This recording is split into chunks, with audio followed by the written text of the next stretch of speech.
My name is Pam Weiss. I'm the founder of Appropriate Response.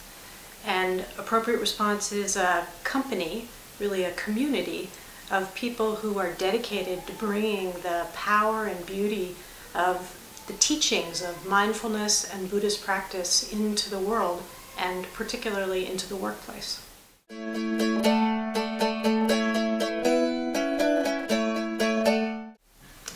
When I was in my 20s, I spent several years training in a Zen Buddhist monastery. And when it came time to leave the monastery, I took a vow. And the vow is in the spirit of what's called a bodhisattva vow. A bodhisattva is a being who's dedicating to helping to alleviate suffering and bring freedom and joy to other people. And so when I left, I carried the vow to bring the teachings that had so deeply impacted me out into the world with me. And I did that in a variety of ways. I spent many years working for a company that trained professional coaches, and many years as a coach myself. And at a certain point, the founding of Appropriate Response came about as a real wish to bring those two things together.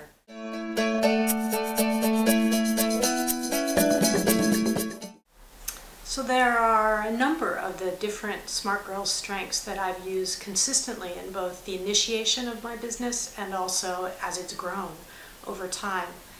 And I think the most important thing I would say is that I can't tell you how many times, you can't do that. You can't bring these different ideas together. You can't bring this kind of traditional Buddhist teaching into the workplace. You can't. And if I had listened to those you can'ts, we never would have gotten anywhere. So I feel like it's really important for us as women to not just listen to what other people say, but to really trust our own hearts and to trust our own gut, our intuition.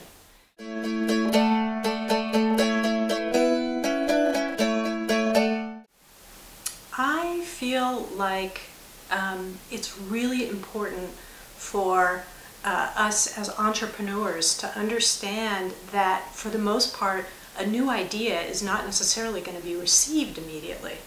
And just the nature of trying to do something new, you're automatically going to meet with a lot of, well, we don't do it that way. But isn't that the point? And so there's a real importance in staying true to what you know, in staying clear about not what is, but what could be, holding that vision. And then the other part is to keep getting support, to stay true to the vision, but also to be inclusive, to allow other people to have input, to bring their own creativity, their own passion to the process.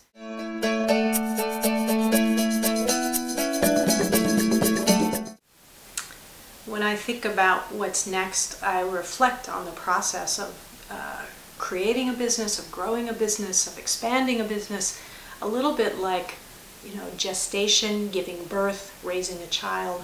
And it requires a kind of ongoing clarity, but also flexibility and fluidity, because the circumstances keep changing.